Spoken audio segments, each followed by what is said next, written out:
ദിവ്യ, കേരള സർവകലാശാല ആസ്ഥാനം തുടർച്ചയായ പ്രതിഷേധങ്ങൾക്ക് വേദിയാവുകയാണ്. അല്പസമയം മുമ്പാണ് ഡിവൈഎഫ്ഐ പ്രവർത്തകർ പ്രതിഷേധവുമായിട്ട് സർവകലാശാല ആസ്ഥാനത്തിന് മുമ്പിലേക്ക് വന്നത്. ഡിവൈഎഫ്ഐ പ്രവർത്തകർ പ്രതിഷേധിച്ച് മടങ്ങിപ്പോയതിന് തൊട്ടു പിന്നാലെയാണ് എഐവൈഎഫ് പ്രവർത്തകർ കൂടി പ്രതിഷേധവുമായിട്ട് ഇവിടേക്ക് വന്നത്. എഐവൈഎഫ് പ്രവർത്തകർ ഇപ്പോൾ ബാരിക്കേഡിന് മുകളിൽ കയറിയും ബാരിക്കേഡിന് താഴെയിരുന്നും മുദ്രാവാക്യം വിളിക്കുകയാണ്. സർവകലാശാല ആസ്ഥാനത്ത് അല്ലെങ്കിൽ കേരളത്തിലെ ക്യാമ്പസുകളെ ഒരു തരത്തിലും ഗവർണറിന്റെ അനുസരിച്ച് പ്രവർത്തിപ്പിക്കാൻ അനുവദിക്കില്ല എന്ന് പറഞ്ഞുകൊണ്ട് ഡിവൈഎഫ്ഐയും SFIയും എഐവൈഎഫും AISFും അടക്കമുള്ള വിദ്യാർത്ഥി യുവജന സംഘടനകൾ പ്രതിഷേധവുമായിട്ട് രംഗത്തേക്ക് വരികയാണ്. ബലം പ്രയോഗിച്ചുകൊണ്ട് പോലീസ് വാഹനത്തിലേക്ക് നയിക്കുകയാണ്. അറസ്റ്റ് നീക്കുന്നത് സർവകലാശാല ആസ്ഥാനം തുടർച്ചയായ വിദ്യാർത്ഥി യുവജന സംഘടനകളുടെ പ്രതിഷേധങ്ങൾക്ക് വേദിയാവുകയാണ്. യുവജന സംഘടനകളുടെ പ്രതിഷേധങ്ങൾക്ക് വേദിയാവുകയാണ് കേരള സർവകലാശാല ആസ്ഥാനം. പ്രവർത്തകർക്ക് നേരെ പോലീസ് നേരത്തെ ഒരു തവണയാണ് ജലപീരങ്കി പ്രയോഗിച്ചത്. നേരത്തെ ഡിവൈഎഫ്ഐ പ്രവർത്തകർക്ക് നേരെ 4 തവണ പോലീസ് ജലപീരങ്കി പ്രയോഗിച്ചിരുന്നു. വനിതാ പ്രവർത്തകർ അടക്കമുള്ളവർ ഇപ്പോഴും ബാരിക്കേഡിന് മുമ്പിൽ കുത്തിയിരുന്ന് മുദ്രാവാക്യം വിളിക്കുകയാണ്. ഇവരെ പോലീസ് ബലം പ്രയോഗിച്ചുകൊണ്ട് പോലീസ് വാഹനത്തിനുള്ളിലേക്ക് കയറ്റുകയാണ്. ഒരു തരത്തിലും പ്രതിഷേധക്കാർ ഇവിടുന്ന് പിരിഞ്ഞു പോകാൻ കൂട്ടാക്കുന്നില്ല. വലിയ പ്രതിഷേധം എഐവൈഎഫിന്റെ ഭാഗത്തു നിന്നും ഡിവൈഎഫ്ഐയുടെ ഭാഗത്തു നിന്നുമൊക്കെ തുടർച്ചയായ സമയങ്ങളിൽ കേരള സർവകലാശാല ആസ്ഥാനത്തിന് മുമ്പിലേക്ക് ഉണ്ടാവുകയാണ്. കഴിഞ്ഞ ദിവസം SFIയുടെ പ്രതിഷേധം ഉണ്ടായതിന് പിന്നാലെയാണ് ഇന്ന് രാവിലെ അല്പസമയം മുമ്പ് AISF പ്രവർത്തകർ സർവകലാശാല ക്യാമ്പസിനകത്ത് കയറി വലിയ പ്രതിഷേധം തീർത്തത്. പ്രവർത്തകരെ AISF പ്രവർത്തകരെ പോലീസ് അകത്ത് നിന്ന് അറസ്റ്റ് ചെയ്ത് നീക്കിയിരുന്നു. തൊട്ടു പിന്നാലെ ഡിവൈഎഫ്ഐ പ്രവർത്തകർ കൂടി കേരള സർവകലാശാല ആസ്ഥാനത്തിന്റെ മുമ്പിലേക്ക് വരികയാണ് ചെയ്തത്. ഡിവൈഎഫ്ഐ പ്രവർത്തകർ വന്ന് AIYF പ്രവർത്തകർ കൂടി ഇവിടേക്ക് വന്നിട്ടുണ്ട്. വളരെ കുറച്ച് പ്രവർത്തകർ മാത്രമാണ് AIYFിന്റെ ഭാഗമായി പ്രതിഷേധിക്കാൻ വേണ്ടി ഇവിടെ വന്നതെങ്കിൽ പോലും വലിയ പ്രതിഷേധം ഭാഗത്ത് നിന്ന് ഉണ്ടാവുന്നുണ്ട്. 20-ൽ താഴെ പ്രവർത്തകർ മാത്രമാണ് AIYFിന്റെ പ്രവർത്തകർ പ്രതിഷേധിക്കാൻ വേണ്ടി കേരള സർവകലാശാല ആസ്ഥാനത്തേക്ക് വന്നത്. പ്രവർത്തകർ ഇപ്പോൾ പോലീസ് വാഹനത്തിൽ കയറിയും മുദ്രാവാക്യം വിളിക്കുന്നു. പല പ്രവർത്തകരും അകത്തേക്ക് പോകാൻ അല്ലെങ്കിൽ പോലീസ് വാഹനത്തിലേക്ക് കയറാൻ വിസമ്മതിക്കുകയാണ്. എന്തായാലും പ്രവർത്തകരെ എല്ലാവരെയും ഇപ്പോൾ പോലീസ് വാഹനത്തിലേക്ക് പ്രതിഷേധിച്ച മുഴുവൻ പ്രവർത്തകരെയും പോലീസ് വാഹനത്തിലേക്ക് കയറ്റിയിട്ടുണ്ട്. നിലവിൽ എന്തായാലും ഇന്ന് കേരള സർവകലാശാല ആസ്ഥാനത്ത് കണ്ട എല്ലാ പ്രതിഷേധങ്ങൾക്കും അല്പം ശമനമുണ്ട്.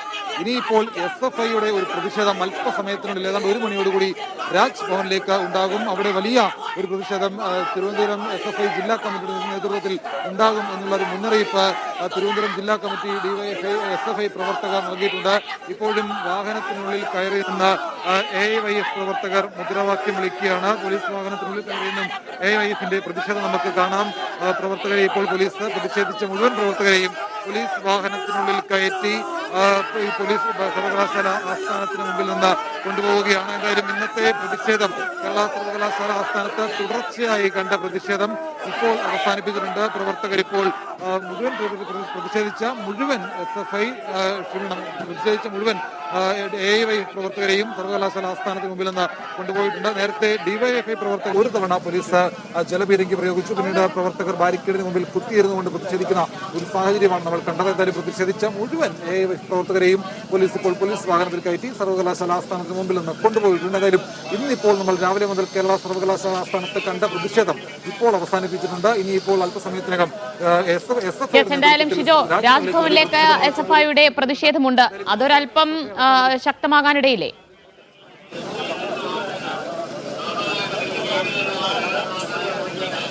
വലിയ വേറെ കാര്യമുണ്ടായി. കഴിഞ്ഞ ദിവസം SFI പ്രവർത്തകർ കേരള സർവകലാശാല ആസ്ഥാനത്തേക്ക് ഒരു പ്രതിഷേധം നടത്തിയതിന് പിന്നാലെ നിരവധി നേതൃത്വത്തിലുള്ള സെക്രട്ടറി അടക്കമുള്ള ആളുകൾ ജയിലിലാണ്. അപ്പോൾ തിരുവനന്തപുരം ജില്ലാ കമ്മിറ്റിയുടെ നേതൃത്വത്തിലാണ് SFI പ്രവർത്തകർ രാജ്ഭവനിലേക്ക് പ്രതിഷേധം മാർച്ച് സംഘടിപ്പിച്ചിരിക്കുന്നത്. വലിയ പ്രതിഷേധം ഉണ്ടാകും എന്നുള്ള മുന്നറിയിപ്പ് കൂടി SFI പ്രവർത്തകർ നൽകിയിട്ടുണ്ട്. തുടർച്ചയായിട്ടുള്ള സമയങ്ങളിൽ സംസ്ഥാന സർക്കാരിന്റെ പിന്തുണയോടുകൂടി തന്നെ CPMന്റെ പിന്തുണയോടുകൂടി തന്നെയാണ് വിദ്യാർത്ഥി യുവജന സംഘടനകൾ ഗവർണറിന്റെയും വൈസ് ചാൻസലറിന്റെയും നയതിട്ടൂരങ്ങൾക്കെതിരെ രംഗത്ത് വരുന്നത്. എന്തായാലും അതിനെതിരെ വരും ദിവസങ്ങളിലും ശക്തമായിട്ടുള്ള പ്രതിഷേധം ഉണ്ടാകും എന്നുള്ള മുന്നറിയിപ്പ് കൂടി ഡിവൈഎഫ്ഐയും SFIയും ഒക്കെ നൽകിയിട്ടുണ്ട്. Vice chancellor Mohan Kunnummal, Kerala university vice chancellor doctor Mohan Kunnummal ഇന്ന് സർവകലാശാല ആസ്ഥാനത്തേക്ക് എത്തിയിട്ടില്ല. ഇന്നലെയാണ് അദ്ദേഹം റഷ്യയിൽ നിന്ന് മടങ്ങി കേരളത്തിലേക്ക് വന്നത്. ഇന്നലെ തൃശ്ശൂരുണ്ടായിരുന്ന അദ്ദേഹം ഇന്ന് തിരുവനന്തപുരത്തേക്ക് വന്നിട്ടുണ്ട്. പക്ഷേ സർവകലാശാല ആസ്ഥാനത്തേക്ക് വന്നിട്ടില്ല.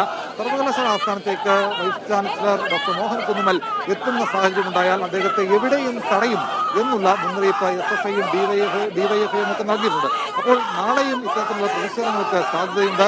പ്രതിഷേധം ഇന്നുകൊണ്ട് അവസാനിപ്പിക്കുകയല്ല. ഗവർണർ അദ്ദേഹത്തിന്റെ നിലപാട് മാറ്റണം, അദ്ദേഹത്തിന്റെ ഇടപെടൽ മാറ്റണം. RSS അജണ്ടകൾക്ക് വഴങ്ങിയുള്ള ഇടപെടലുകൾ സർവകലാശാലയിലോ ക്യാമ്പസുകളിലോ അനുവദിക്കില്ല എന്നുള്ള നിലപാട് സംസ്ഥാന സർക്കാരും CPM-ഉം വിദ്യാർത്ഥി യുവജന സംഘടനകളും സ്വീകരിക്കുന്നുണ്ട്. അപ്പോൾ ഗവർണർ ഈ രീതിയിൽ നിലപാട് സ്വീകരിച്ച് മുമ്പോട്ട് പോയാൽ അതിന് ഗവർണറുടെ ഇഷ്ടത്തിനനുസരിച്ച് വൈസ് ചാൻസലർമാരെ നിയോഗിച്ചാൽ അവരെ അതിനുകൊണ്ട് പ്രവർത്തിപ്പിക്കാൻ ശ്രമിച്ചാൽ ഇവിടെയൊന്നും ഈ പ്രതിഷേധം അവസാനിപ്പിക്കില്ല എന്നുള്ള മുന്നറിയിപ്പ് വിവിധ വിദ്യാർത്ഥി യുവജന സംഘടനകൾ നൽകിയിട്ടുണ്ട്. അപ്പോൾ അതിന്റെ ഭാഗമായിട്ട് വരും ദിവസങ്ങളിലും വലിയ പ്രതിഷേധം കേരള സർവകലാശാല ആസ്ഥാനത്തിന് മുമ്പിലും മറ്റ് വിവിധ ജില്ലാ കേന്ദ്രങ്ങളിലും അടക്കം നമുക്ക് കാണാൻ കഴിഞ്ഞേക്കും. എന്തായാലും ഇന്നത്തെ പ്രതിഷേധം ഇവിടെ അവസാനിപ്പിച്ചിട്ടുണ്ട്. രാജ്ഭവനിലേക്കാണ് അടുത്ത SFIയുടെ പ്രതിഷേധം ഉണ്ടാവുക. എന്തായാലും ഇതിനകത്തിന് എടുത്തു കാണേണ്ട പ്രധാനപ്പെട്ട കാര്യം വരും ദിവസങ്ങളിൽ VCA കേരള സർവകലാശാല VC ഡോക്ടർ മോഹൻ കുന്നുമലിനെ എങ്ങനെ DYFI SFI പ്രവർത്തകർ തടയുമെന്നുള്ളതാണ്. എന്തായാലും പ്രതിഷേധം ഇവിടെ അവസാനിക്കുന്നില്ല എന്നുള്ള സൂചന കൂടി വിവിധ വിദ്യാർത്ഥി യുവജന സംഘടനകൾ നൽകുന്നു.